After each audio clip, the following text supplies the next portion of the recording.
Hey, happy Sunday. This is PFG Live, the podcast that makes the tools to make the tools to make the tools. Welcome aboard. We've got a bunch of good people in the chat this morning. Evils is reporting from Ghent, Belgium, where the temperature is 21.7 degrees somewhere in his lab. Josh is with us from Manitoba, Canada. And he says in PFG Flat, Manitoba, where the weather is 350 at 10, gusting 15 knots, temperature minus 02, dew point minus 09. It's still almost not quite spring there. DBX is with us in the vicinity of White Plains, New York, where the winds are 100 at 9 knots. Visibility 1/2 mile. Runway 16 reports a visibility of 2,600 to 3,500 feet in fog with a vertical visibility of 100 feet. Temperature 06, dew point 04, altimeter 3014, and we thought you should know. Let's see. I got to finish off. Stephen is with us from Kilo Charlie Sierra Golf down in Columbus, Georgia. Winds are calm, visibility 10 miles. Skies are 2,000, broken 2,600, broken 12,000. Temperatures 20, dew point 18, altimeter 3005. Welcome aboard. Barometric pressure is dropping, and you are on standby as a spotter. Welcome. Dale from the Widget Works says it's minus 4 degrees science and no longer snowing in Edmonton, Alberta, Kazakhstan. By the way, we were on Discord the other day, and I was just so enjoying the beautiful weather and the 61 degrees. It was just lovely. And Dale had to use his snowblower for the first time all season. From Rome, New York, home of Air Force Research Labs, Bill Olney says it's 48 degrees Fahrenheit, 10 miles an hour, and rainy. Welcome aboard, sir. Max, the D, is reporting from somewhere, Kilo Sierra November Alpha, which is somewhere in California. Winds are 180 at 4 knots, visibility 10 miles, scattered at 1,800, broken at 9,000, broken at 20,000. Temperature 14, dew point 09, altimeter 3008, and the remarks are undecipherable. Skylar from Phoenix says it's 71 degrees Fahrenheit, visibility as far as the eye can see. Oh, that's John Wayne. Yeah, John Wayne. Okay, gotcha. Where else? So let's jump over to the YouTubes, where we have Carl Tauber reporting from the People's Republic of Rhode Island, 41 degrees and gray and leaden. That's very deep there, Carl. Art that makes art. Thank you for reporting sound. CJ Stevens in East Tennessee says it's 61 degrees and rainy. A fine day for a motor swap on the family ride. Replacement engines are much cheaper than new cars. Go to it. Sometimes they're better than the originals. Okay, boy, good crowd. Here in Windham, New Hampshire, it is 42 degrees. Not making that up. And it's gray. The Manchester Airport reports 040 at 4 knots, visibility 8 miles. Scattered clouds at 800, overcast at 1,300, temperature 03, dew point 01, altimeter 3020. And we did have a heavy fog warning earlier, which is not a huge surprise. RJ's Workshop has joined us. Welcome aboard, sir. He says a 30 degrees, patchy fog, 6 inches of wet snow overnight. Holy cow. Remind us your location, RJ. Cowart Langkemper, welcome. He's Kurt. He goes by Kurt. We're not pronouncing it right. In Amsterdam, says it's 9 degrees science, or 48 degrees Fahrenheit. Overcast, relative humidity 68%, winds northwest at 4 knots. QNH 1019 hectopascals, which we appreciate. In Wyoming, yes, of course. I, too, hope you get all the water you want. So, hi. We had a busy week. We got stuff going on in the electronics lab, stuff going on in the shop, and stuff going on in the 3D printing laboratory, which is mostly what we're going to talk about today. So hopefully you will enjoy it and get something out of it. It's kind of funny how, the ongoing joke of, we make tools to make tools so we can make tools. It's not so crazy. The 3D printing lab has been very useful in helping support the rest of the machine shop, as you have seen over and over and over again. We talked about the countersinks. I ended up making a countersink organization block, right? All of my PFG stones go out in trays and lids and stuff that we make right here with our 3D printers. 3D printers make jigs for holding things for further machining. It goes on and on and on. So 3D printing is sort of an inescapable part of our making and doing in the shop. And I think there are two categories of folks in our community. One is, and there's overlap, of course. Hey, Andrew Deere is here, 53 degrees Fahrenheit and cloudy in Independence, Oregon. Welcome, sir. Wait a minute. Is it always cloudy in Independence, Oregon? Is this a catch? It's a that's magnificent. Yeah, our Wes says it's a vicious circle. It is a vicious circle. So some of us use 3D printing as a tool so we can get on with other stuff. Some of us like hacking 3D printers. And I know Adam, who's not here yet. Adam of MHM Machining, I have to qualify which of the many Adams, has built 3D printers and is in the 3D printer building community. He has a printer that he built and is continually improving, which I think it's 3 foot by 6 foot bed. No fooling around. So it's really cool to have everybody who is really good at 3D printers, really understands it, able to help the rest of us. I consider myself an appliance operator when it comes to 3D printers. Pretty decent appliance operator, but I'm not going to build them. I don't want to develop profiles from scratch. I don't want to experiment with a zillion different filaments. I just want to get the job done.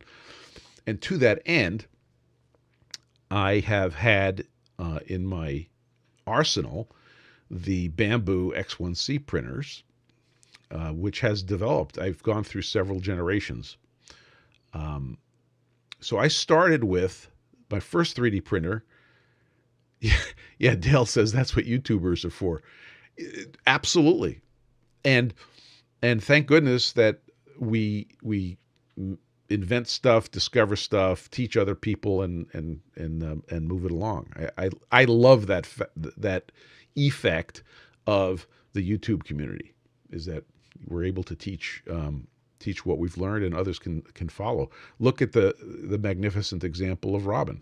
Robin Renzetti teaches some really high level precision machining techniques, and we get to learn from it, and it's awesome. So my journey in 3D printing started with which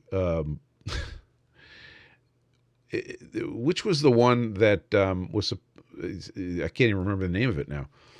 It was supposed to be the appliance, and they started selling them at Staples. It was in the black housing. No, before Lulzbot, MakerBot, not MakerBot. Can't remember. It was so long ago. I donated it to the high school. Anyway, it was okay. Lulzbot came next. Lulzbot was actually a great printer. Replaced, added a Prusa, then decided to go all Prusa. So I had 3 Prusas. And then I donated 1 Prusa to the high school and replaced it with the Bamboo. And that was because John Saunders had got exposed to the yeah, Robin, right? It and the circle continues. So John Saunders had been exposed to the bamboo printers and immediately bought one and just started gushing about how magnificent they were. So then I bought one. So I had Prusa bamboo, and that lasted about, I don't know if it lasted a month. And then it was like, okay, we're done with this. I donated the bamboos, the Prusas, to the high school and bought 2 more bamboos. So I had 3, and that was my farm for quite a while. I remember being on the phone with John, and he says, "You won't believe how fast these things are." And I said, "Well, come on, John." I said, "Look, I'm going to send you an STL file, and I want you to slice it for me and tell me how long it's going to take on the bamboo." So I send it to him, and he slices it, and he says it's going to take, X minutes. And I'm like, recheck your work. That's not possible. So we go over every parameter, and it's like 5X. Now, that was, in the end, the analysis that it was 5 times faster on the bamboo was wrong. It was incorrect. It was only 3 times faster on the bamboo, mostly because I pull the throttle back a little bit from their very eager profiles to keep the quality. And then it was 3 times faster. What am I going to do? Not do it? So I reasoned to myself that I can get 2 bamboo printers and do the work I needed to do that I was doing with 3 Prusas. Well, you know the rest of the story. I ended up with 3 bamboos. And as of today, I have 4 bamboos. And I'm going to talk about why and how. So I've shown pictures of the farm before, but in the thumbnail, you can see there's 4 of the bamboos. Now, what happened was a group that I work with, doing some consulting, basically knew that I had expertise in the. Oh, I have to add one thing to the story. After I got the bamboo and confirmed these numbers, I think Robin ran out and got a bamboo, and then Robin started cranking out awesome prints again to support shop operations. And I think Robin designed the world's most vertical and efficient dust separator that we've ever seen for his vacuum system. Anyway, it's been awesome. So this group that I work with came to me and said,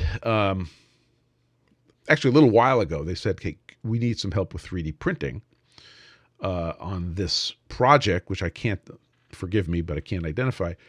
And I said, "Sure, I could help you with that." So we ended up designing sort of a battery interface thing.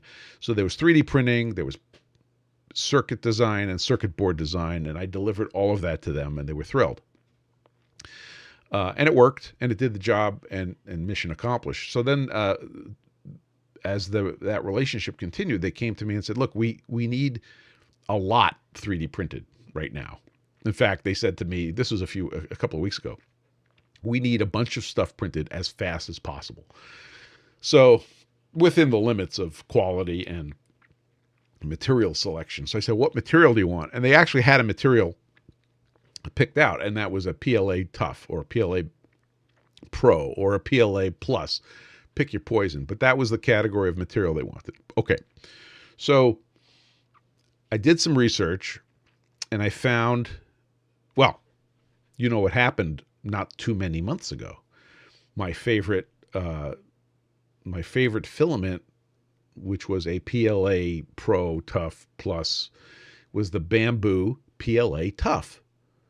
And for reasons that I don't fully understand, Bamboo dropped it from their line.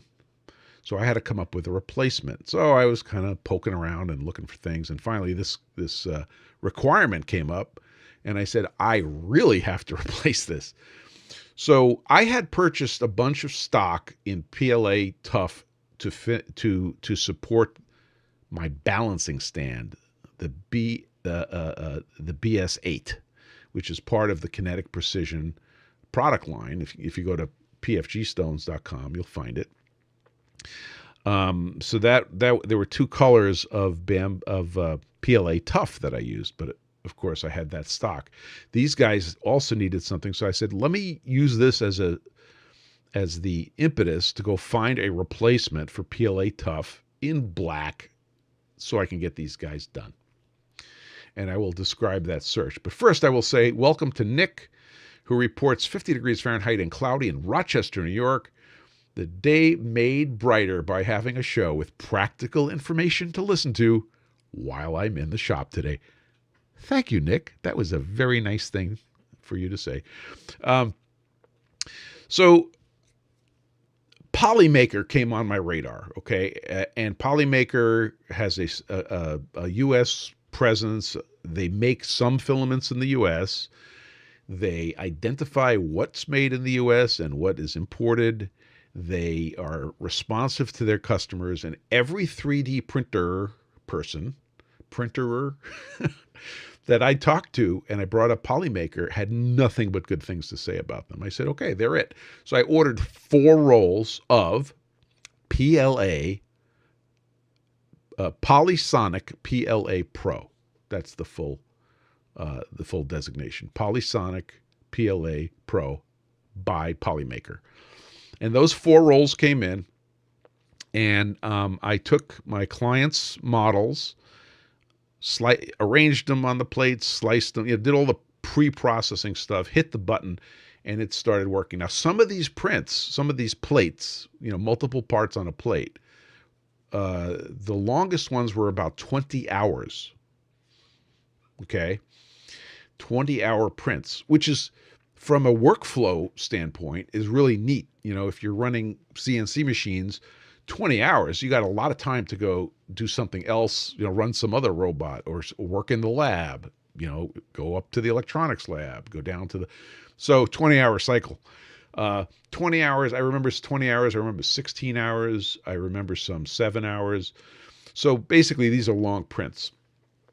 Well, they came out, or they were coming out, magnificently. I didn't see one string, one blob, one failure to adhere to the build plate. The build, I know you're going to ask me this, so let me tell you, it was PEI textured, the bamboo PEI textured plate. Absolutely flawless, okay? I had one spot on one print that was a little weird. And we'll get back to that later, but everything else was great. So I immediately, not immediately enough, get on the horn and I order 12 more spools of this stuff from Polymaker. And they said, well, it's going to arrive April, whatever it was. That stuff got here in, I swear it was 48 hours. It was in my shop. Very impressed. So the way I set up the profile for the Polymaker PLA Pro, Polysonic PLA Pro, was I took the bamboo PLA Tough profile. I do my usual pull back the volumetric speed limit 20%. Okay. And I think that was it. And it went great.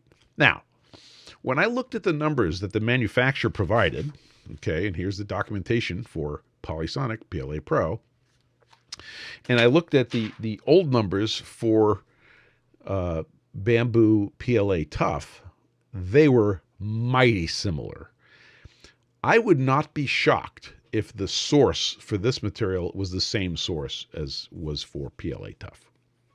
Okay, especially with respect to the volumetric flow, the volumetric speed limit, they were almost identical and fast, like 21 cubic millimeters per second, per minute, something like that.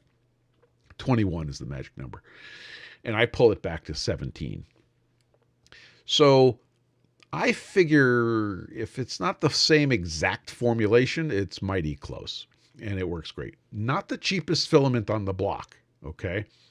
I think I was paying retail $29 a kilogram. But I would not ask for any of that back. It was that clean. So it made its money. So I'm very happy with that. The second thing that was very interesting, and we'll get to the whole, the farm, setting up the print farm in a minute. The second thing that happened with that filament is the spools are cardboard. Now, I was fully prepared to do the cardboard to plastic bamboo spool transplant, which I had developed. Totally comfortable with it. But when they came in, I'm like, I felt the cardboard and I looked at the cardboard and I'm like, this is way stiffer and harder cardboard than I had seen in previous cardboard spools, which was Overture. Okay, good filament. The spools were, whatever. And I decided to just, I can't explain it, Dale. It was the cardboard was very, high density. It could have been treated with something, but I didn't see any visual evidence of that. So I said, you know what? We're just going to run with it. We're just going to take the cardboard spools, put it in the AMS, and let it rip. And you know what? Not a failure so far.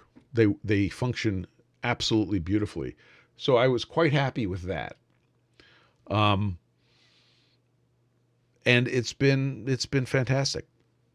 So we'll continue down this path, and if I have to change colors, I'll change colors. But right now, you can get it in any color you want, as long as it's black. So we're printing in black. Now, the nature of the project that I'm on is, if this thing, hits, if the customer's customer likes it, then we're going to have to ramp it up. And I said, well, okay.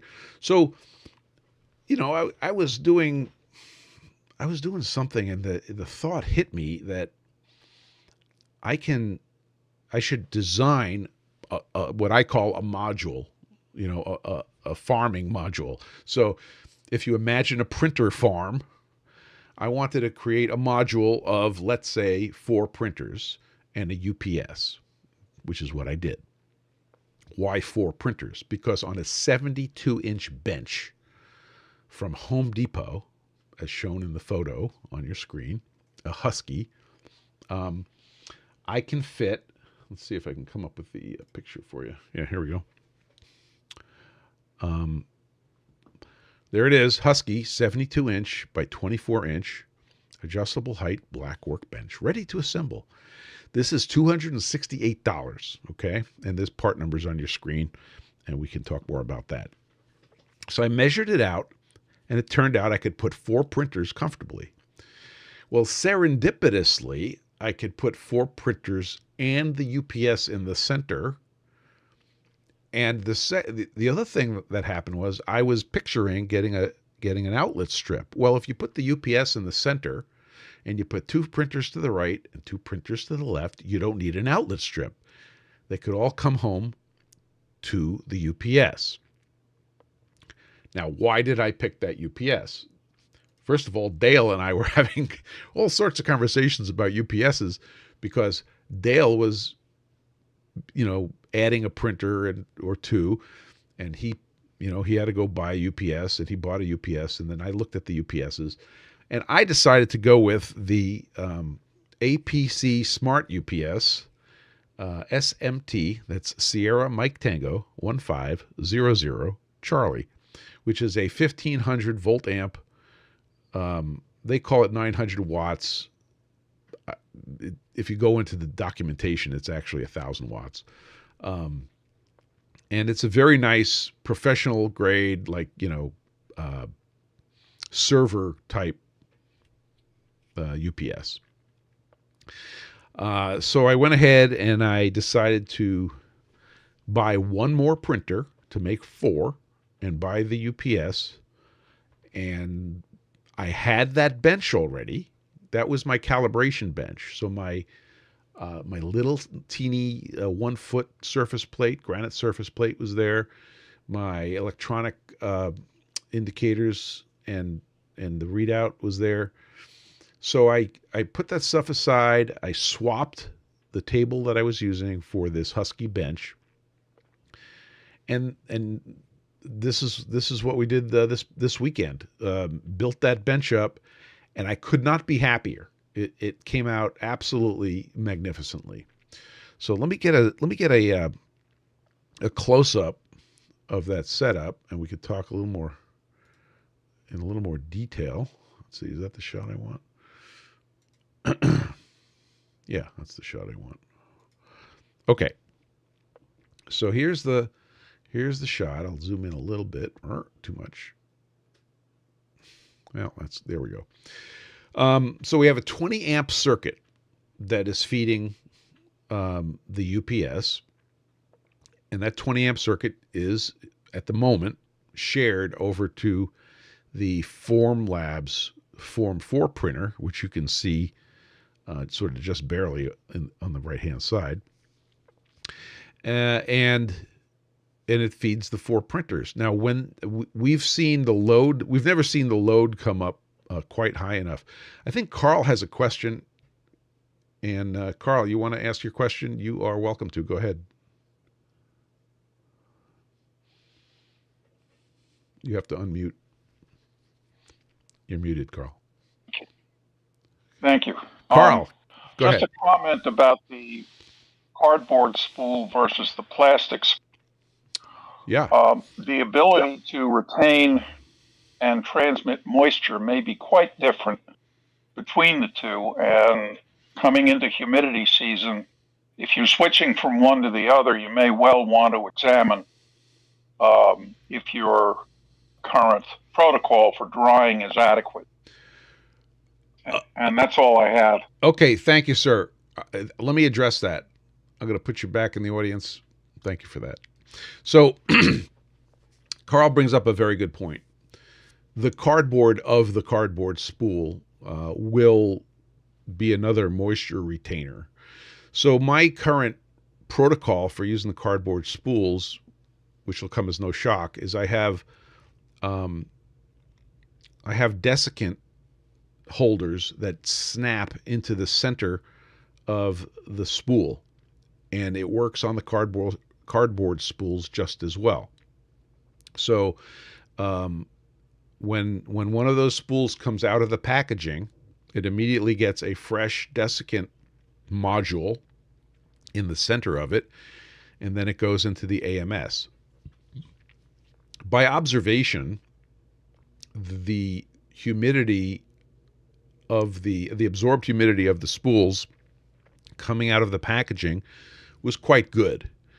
But what we know from experiment with my friend Doug and myself, we have observed, and Doug has measured humidity absorption through the vacuum packed plastic into the filament. Little desiccant packet be damned. So yes, you have to be cognizant of it. And I have, if you zoom in, let's see, we'll zoom in on one of these. Yeah, there we go. You can see I have relented, by the way, Robin. I have relented.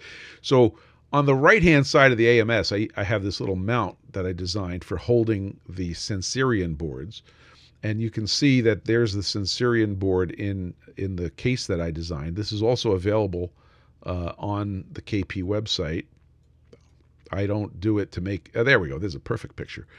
I don't make a lot of money on this, a couple of bucks, but I do stock and sell the Sensorion board with a 3D printed housing, and I think the bracket is optional, something like that. But sticking it in the front center is actually a pretty nice place to have it. So I've switched. I have one in each AMS so that you can observe the humidity.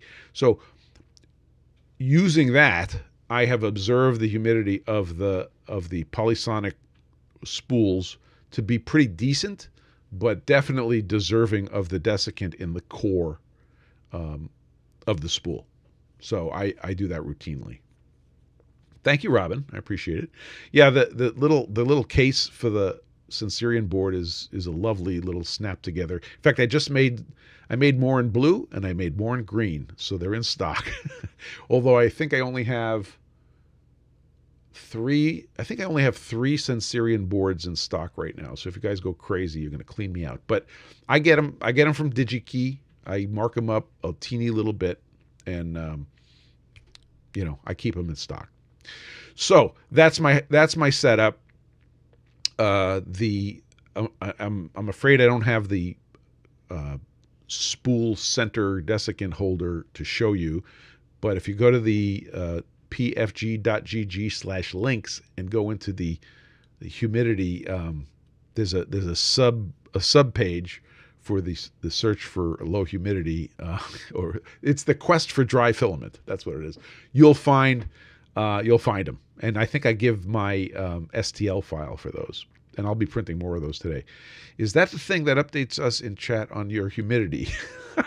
No, the thing that updates you in chat on my humidity is the little Adafruit feather board, which I have one right here. Okay, that's this guy. So when you see something down in the channel, the experimental channel on the Discord server, it's coming from this guy. Okay. The Sensorions are not communicating. Now, my plan, because I have so much, excess time, don't hold your breath. My plan is to make that module that I just showed you, to make that with bigger battery, and it's going to fit in the AMS in the same spot that the Sensorion board goes, but it will communicate to whatever you want it to communicate to. But that's coming later because I got other stuff I got to finish. Okay, so we have a decent way of monitoring humidity. We have all four printers up. The other thing that's not obvious from this picture is I'll answer your question in a second, Robin. The UPS is heavy. It is a heavy beast. I have to say it's probably about 40 pounds. It's probably about 40 pounds. It adds a whole bunch of mass to the table, which actually lowers the resonant frequency and stabilizes things. So it's pretty cool. And the fact that it's in the center also is good for that. So this setup is a hot setup. So there are three different parts here. There's the Bamboo X1C. I will address what you're thinking, Dale, in a second. There's the APC Smart UPS 1500C, and there's the Husky Bench. Now, there's no rocket science here, okay?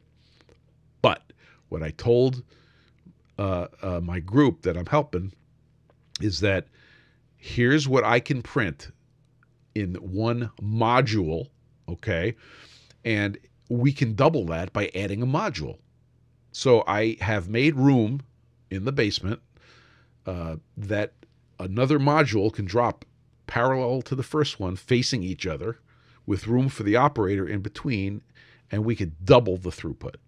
So all that has to happen is they have to go and prove out what they're doing.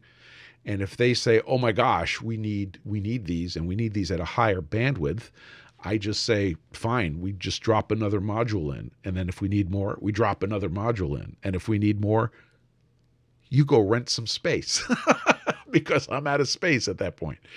So that was the concept here, is to figure out a good, easy to purchase, easy to specify module that works. And that's what we have. Robin asks, are you drying the Polysonic? So I wanted to not dry it. So I did not dry it. The humidities that I was reading in the Polysonic only AMS were on the order of 20 or 22% relative humidity. A little higher than we like, but frankly, for yanking spools out of manufacturer's packaging and throwing it in the AMS and going, it wasn't terrible. So I was actually quite pleased with how they were coming in. I recognize that it's just a matter of time before they start absorbing. But the answer to your question is no, I am not drying it. Can I dry it? Sure, but I haven't dried it yet. So Dale, I see you, Carl. Give me a second. Dale says, stick with what you know, and the new H2D doesn't really do anything for your use case. It costs more and isn't available just down the street. Okay, so I purchased printer number 4 from Micro Center in Cambridge, Massachusetts, a store that I will never allow my son to walk into because he'll go nuts. It is a phenomenal computer store, and it is old as the day is long, and it's right next to MIT. All of these things are very dangerous. They are stocking bamboo. Why? They're supporting makers, and that's cool.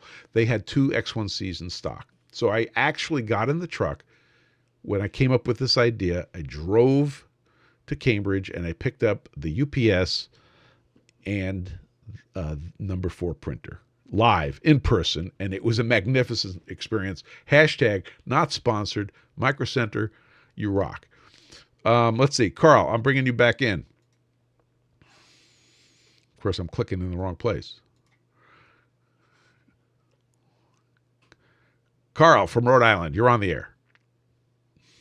Okay, just a comment about drawing PLA.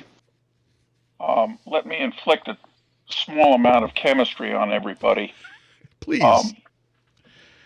PLA is similar to polyester, and what that means is it's a reaction between 2 molecules that spit out a piece of water, and that's how you make the backbone. Each molecule you add to the backbone loses a bit of water, and in order to make that reaction happen, the manufacturers have to rigorously remove the water in order to drive the reaction, because it goes in both directions. And those materials are immune to water at room temperature because they're too stupid to know that they can react with the water and basically fall apart. But when you heat them up to extrusion temperature, the water can break the backbones, and all the properties that you want are based on maintaining the length of the backbone. So it may be in your interest you'll have to test it, but I would expect the same problems, humidity problems, to occur with PLA as with the polyester derivatives. That's all I've got, so you can bump me back. Okay. Thank you very much, Carl. That is a super background. So normally, in a normal situation, I like to dry stuff as it comes in before I use it. I have to admit that if the stuff is coming in dry, I love saving the time. In this case, I wanted to see if I can do that, and I was able to do that. So what Carl is saying is that that we might not see, we might not see anything unusual with the filament until we print it and then get disappointed. One of the ways that PLA says that it's wet is that as it's printing, it'll spit. You'll hear crackling, and it's literally water vaporizing, boiling, effectively, and it's not going to be a good print. It's going to be terrible. Another way you can identify it is that as it prints on the plate, it looks rough, and that also is the same result as the steam forming as the melting is happening. So I'm very sensitive to that. I didn't see any of that with this batch, so I was very happy. The other thing we discovered, and the other thing is the observations of the hygrometers in the AMS is a slow and not super sensitive indication of the filament's behavior, but it is an indication. One of the things we figured out, this is Doug Doug and myself when we were doing experiments was that you could think of the filament as just another sponge, and if you dry the air around a sponge, it will dry out. Well, the filament will also dry out slowly in a dry environment that isn't heated. In other words, we're used to drying filament by heating it, but it'll also dry by being in a dry environment.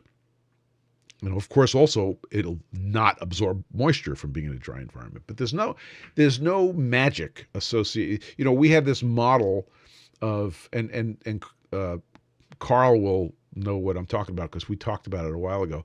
There's something called hydrolysis where water will break the chains, and what Carl's saying, and correct me if I'm wrong in text, Carl, but at elevated temperatures, this will happen, and it will break the chains and screw things up. But at normal temperatures, it doesn't seem to be a problem. The problem is simple absorption like a sponge. So pulling the filament out, putting the desiccant into the middle of the filament, putting in the AMS, closing the AMS, everything's heading in a positive direction. Steve asks, does heating it not do something with its properties? I thought some PLA can be hardened by heating. I do not believe that is the case, Steve. I think it's always a positive that PLA will respond positively by drying, which is a controlled temperature below the plastic what's it called? The plastic point, the glass transition temperature, below the glass transition temperature by a little bit. That's where we dry it. Okay, so that's not going to hurt it. You could do that all day long. If you heat it up to the melting point and it's got moisture in it, I think that's what Carl was pointing out, that can cause some damage to the polymer. And if I'm wrong, Carl, you throw something at me. Hey, Lewis is with us. Lewis Brooks, welcome aboard. He says it's 10 degrees science in Glasgow. Precipitation, 0. Humidity, 67%. Nice to hear from you. First time catching the live. Welcome aboard. Okay, Carl, come fix my my reasoning here. Go ahead. Your reasoning is perfect. The only comment that I wanted to make was warming the polymer will help the drying process because you're basically in a regime that is diffusion limited. You need the time for the moisture to diffuse out of the polymer. It's not just on the surface. There may be some internally, and also the spool. So the point is, by raising the temperature, you raise the rate of diffusion. But what you need is to look at the manufacturer's recommendation on drying conditions, because if you do it at too high a temperature, you're going to damage the polymer. And so I would follow their recommendations. And you can boot me again because that's all I have. You're awesome. Thank you. So there you go. I don't think you could get a better explanation. Now, Robin brings up annealing. Now, annealing is something different. The idea for annealing is that you print your thing, okay, and then you heat it. You heat your finished print to a certain temperature, and you hold it for a certain amount of time, and it anneals. It anneals the print, allegedly reducing some stresses, etc. I am not going to address annealing at all because I have done zero research and I have no experience with it. However, I will point out that there's a very good trick for annealing that helps prevent warping, which I read about, which is you take your part and you submerge it in sand, and the sand acts like a mechanical support, and then you practice your annealing schedule. And that's a cool way to do annealing. No experience with it. The only thing I can say is I am not an expert. And I'll leave it at that. So, if you have the need to print things at, oh, Robin says glass beads are nicer than sand. Oh, well done. Maybe we need to do some experiments. And Robin, we should talk because you might have tried this already. The annealing trick. So, in conclusion, we created a module, and we can print at a certain rate, and we could produce things at a certain rate. It's very repeatable, very stable. I'm very pleased with what we've got. If I need to double my throughput, I know exactly what to do. I make 3 phone calls, and everything is inbound. Okay, and etc. And if these guys are serious about needing to ramp up to something that is much higher, we need a space, and they need somebody to run the farm, and we just go. So this has been a very successful, very delightful experience. If you guys have any questions about it, let me know. But it's been cranking. So I will give a report a couple of months down the road, but that's the new print farm here at Kinetic Precision. Dale says, just use your desiccant. Yeah, the desiccant beads are much bigger than I think they were aiming for this annealing support. But I like the way you think. So another thing happened in this whole, last week. So I'm talking to my client on another project, an RF project, and we need to test something, and we need to test something at high power. So he brings up the fact that his company just got a thermal imager. So I said, well, which thermal imager did you get? So he gives me the number, and it was made by FLIR. And he says, we could do a really good test because we have the power we need, and then we have this FLIR, which is a company. Here's the logo. Spoiler, right? There's the logo. Okay. And he says we could do some measurements that way. Well, I looked up the model of what he bought, and it was on the order of, I hope you're sitting down, about $50,000. And I'm like, I am so happy. I am thrilled that your company bought you that. That's awesome. But I decided that I needed. Now, I've had multiple thermal imagers here in the shop over time. We had a Fluke thermal imager a while back. We had I think a FLIR, one of the $20,000 class imagers on loan for a particular project, and of course in the lab, in the shop, we have our Fluke mini thermometer, which is one pixel of imaging to do measurements. So I decided finally. So that project created a bit of a demand, and then the whole question of, does the bed of the 3D printer, is it uniform? Because I saw some videos about very non-uniform Prusa beds causing problems. In fact, I think it was in the late night videos about the new H2D that Bamboo is coming out with, that this was discussed. So I'm like, oh, that would be a really useful thing to do, not only to survey the quality of the heated bed and the other heated parts of the 3D printer, but to watch for any failures, right? It's kind of hard to see it if it's a parallel branch heater and one of the branches goes out. It's kind of hard to see. So I said, you know what? I've got enough justification for that, and then there's some other stuff around the shop. I'm going to get a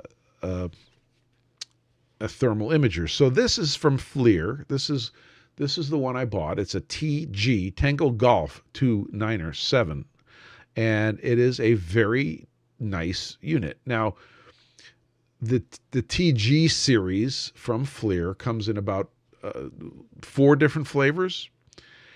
Now, Robin, we don't call it excuses. We call them requirements.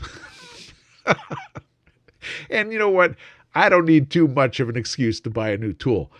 But I have to say, after playing with it, this was the old tool, right? We have the Fluke.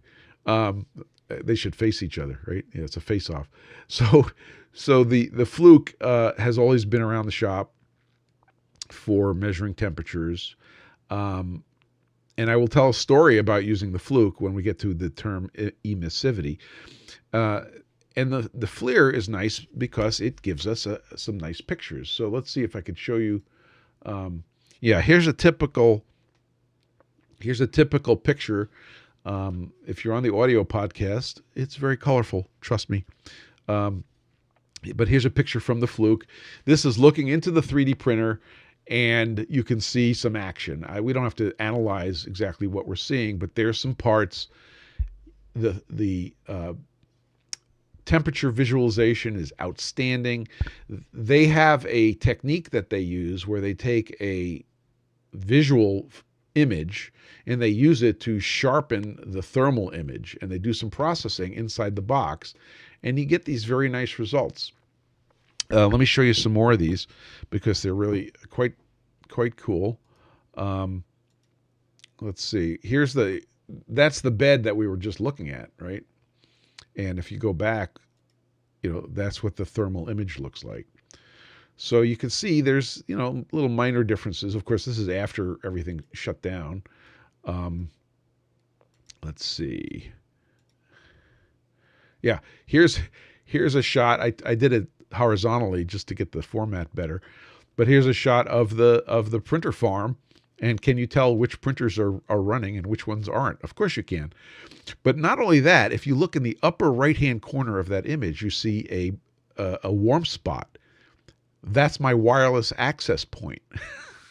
So it sees the heat coming off the wireless access point. And that was a pretty cool result. Okay, so this was very interesting. Here is an image of what we commonly call a wall wart, okay, for my cordless phone. That's very old. I mean, this thing has got to be easily 25 years old. And you can see it's kind of warm. All right, forget the number on the screen because I wasn't pointing at the hot spot when it took that number. But look at that picture. Now, watch this.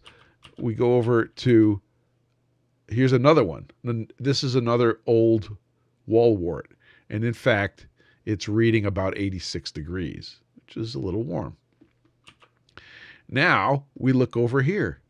This wall wart is a modern switching power supply wall wart that came with my Brother label printer.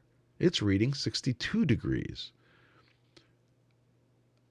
Art That Makes Art says he just had one quit working. The case was brownish. Okay. Yeah. Don't be too alarmed because flame retardants can turn brown over time in plastics, and sometimes that's what you're seeing. But yeah, so the moral to this story so far is I found all sorts of energy losses in my house, electrical energy losses, and believe me, I will be going around and looking for them. And that particular phone, the cordless phone, I actually don't need it. I'm going to unplug it, and that's a few watts right there.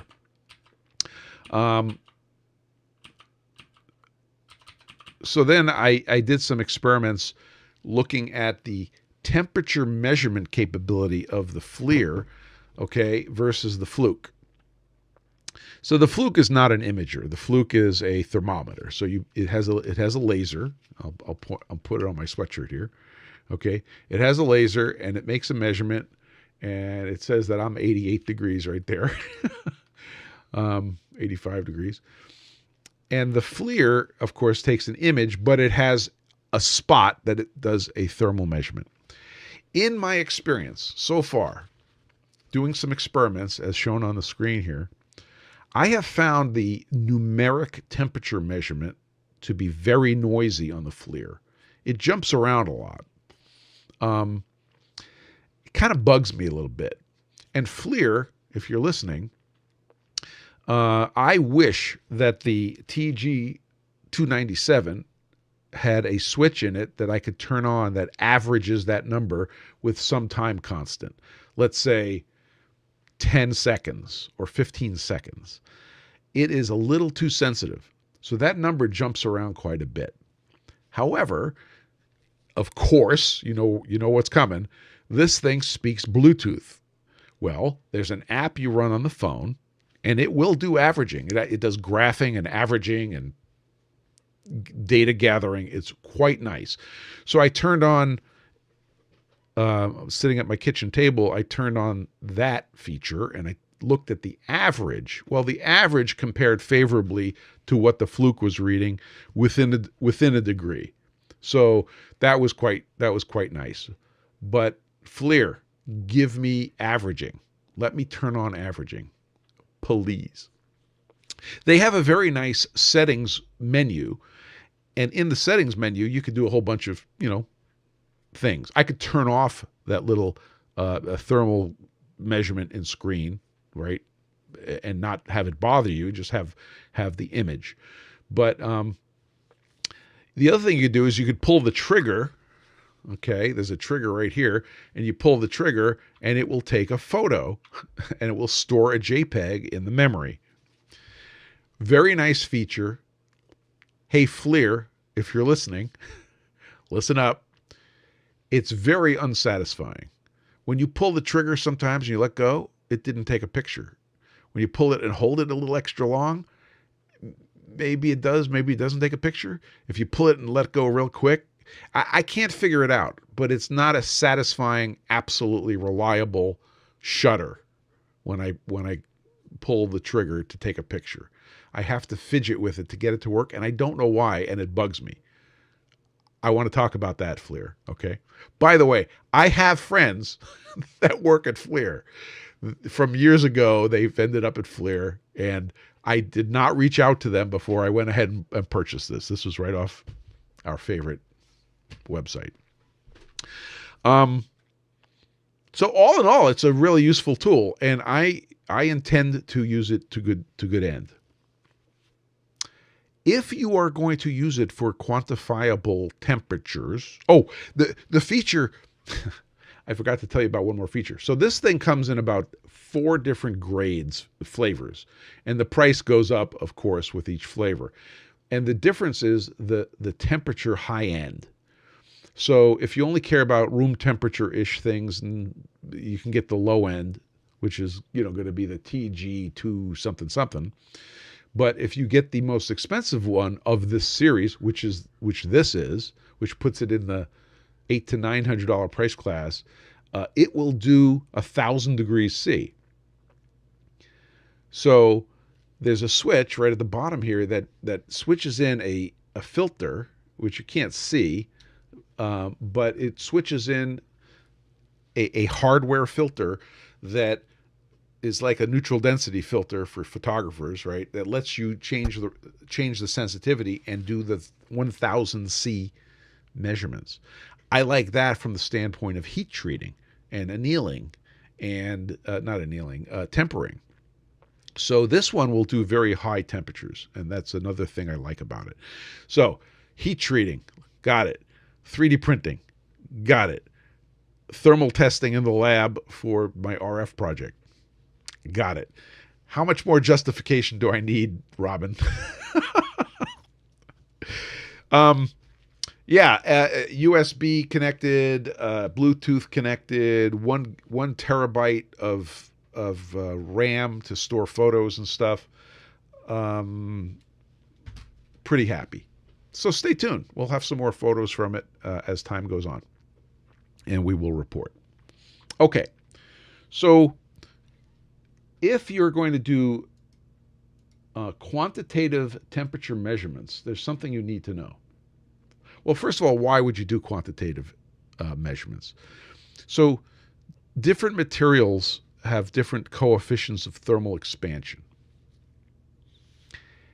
And this might not worry you in general, unless you're working down in the microns, okay, or you're working down in the micro inches. And now all of a sudden, somebody comes to you and says, hey, I was able to grind this thing to an accuracy of 1 micro inch. And the next words out of your mouth should be, at what temperature? So temperature matters. So let's take a quick look at, let's see.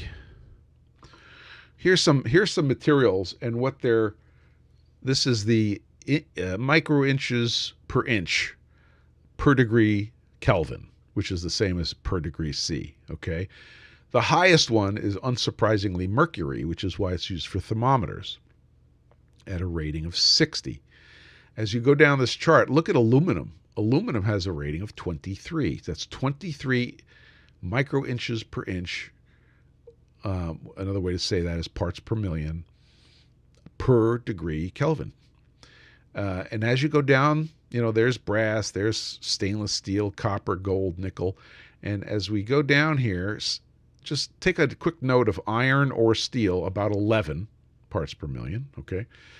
And then at the bottom, we see quartz, fused quartz, 0.59 parts per million.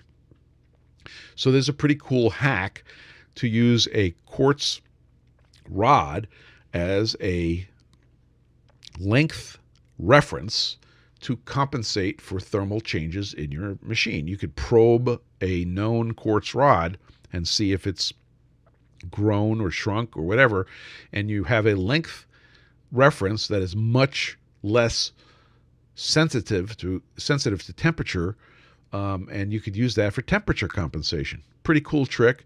I think Pearson Work Holding is where I saw that trick. It's a good idea. Okay, so that's the why. That's why thermal measurements could be useful in the shop, especially in precision and grinding. I know I want to use the imager to look at my grinder and see where the heat is, because the column can grow and shrink depending on temperature, but is it localized? Is it even? We will find out. Yeah, Robin points out that fused quartz is a common optical flat material. Truth. So now let's take a look at a new term, and it's called emissivity. So if you're going to look at the infrared radiation coming off of something and use it to determine its temperature, you actually need another number, and it's called emissivity. And emissivity is a material's emission of infrared radiation with respect to temperature. They're not all the same. So if we take a look at this list, things like silver, aluminum foil, aluminum, copper, iron, they have pretty low emissivities, especially when they're polished, okay? And then as we go down this list, the emissivity starts going up. An emissivity of 1 is ideal. So, if you're looking at paint, like you're looking at the wall in the kitchen, looking for the heat pipe behind the wall, the emissivity is 0.9. It's pretty much what you see is what you get. And the thing that's closest to 1.0.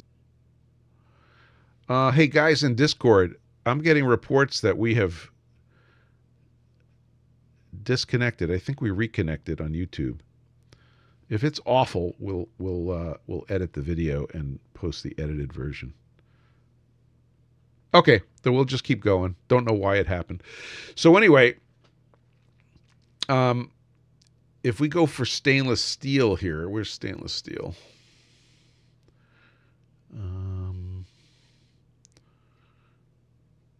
I thought we had a stainless steel on the list. But anyway, you can see that polished things are pretty low emissivity. So I had this Sure Shot Was it Sure Shot? Hot Shot 360. Sorry, from Barzy Industrial, and I love it. It's a little heat treating oven, and it's stainless steel, and on the top it would get kind of warm. So I wanted to measure it. So I take out my Fluke. This is before I had the FLIR, and I measure the temperature. It didn't make sense what I was reading. So I got out a piece of polyester powder coating masking tape. This is also identified on pfg.gg/links because I use it sometimes in grinding. It's 3.5 mils thick.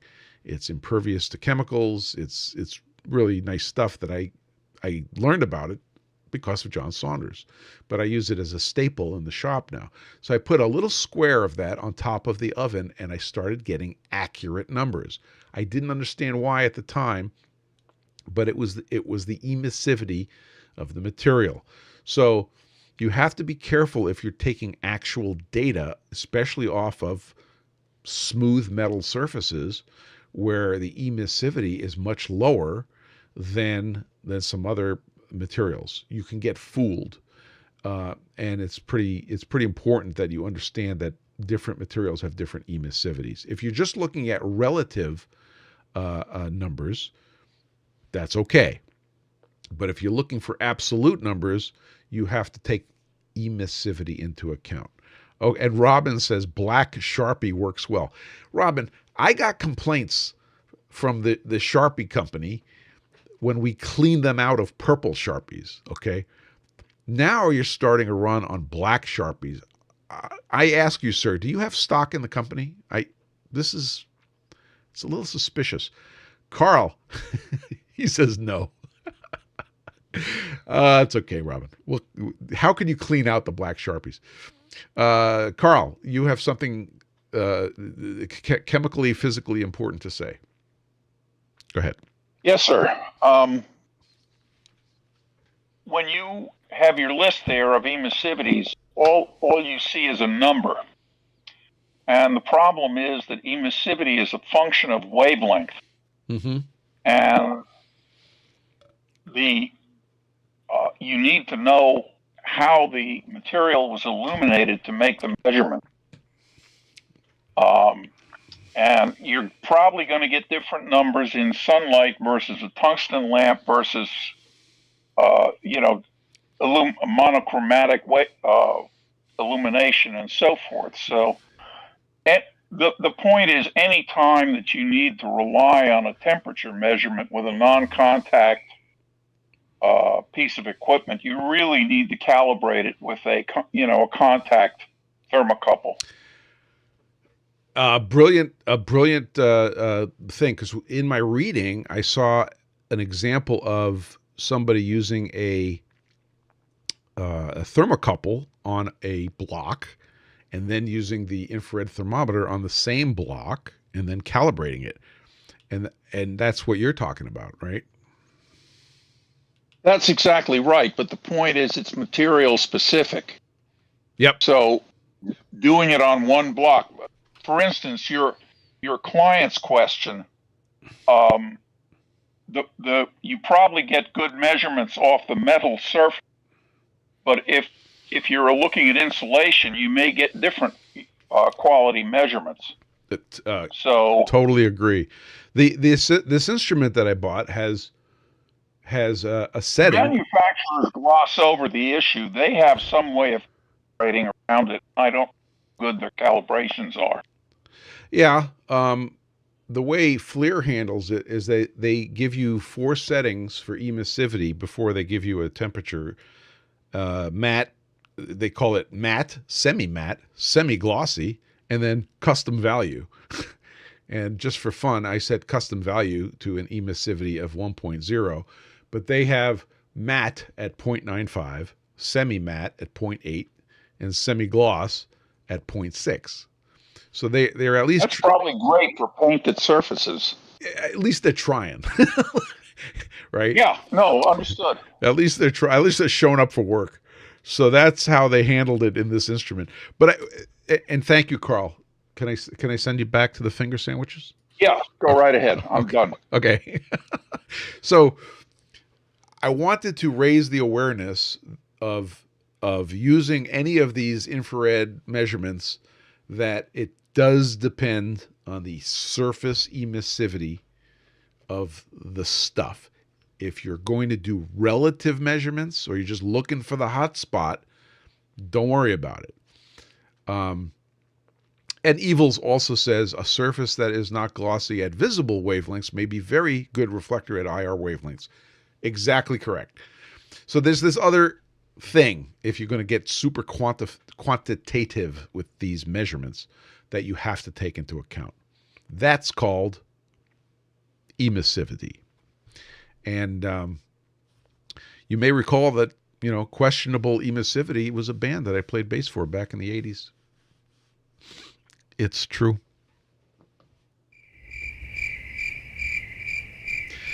Okay, so I think we did it. Let's see. Art That Makes Art says bromine will separate to the surface by UV sunlight. Yes, it is true. We have old coffee makers and old bread machines that are turning brown because the bromine in the flame retardant in the plastic is turning brown.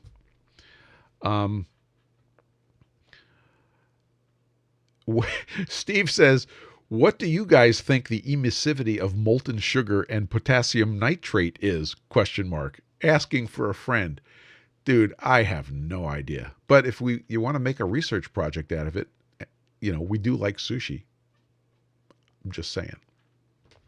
All right, guys, we've gone over our 1 hour mark. Thanks for being here. Hope you had a good time. I got to go change plates in my printers because they keep working and I got to keep feeding them. If you want to join us over in the after party roundtable on the Discord server, we'll be over there. There'll be finger sandwiches and refreshments.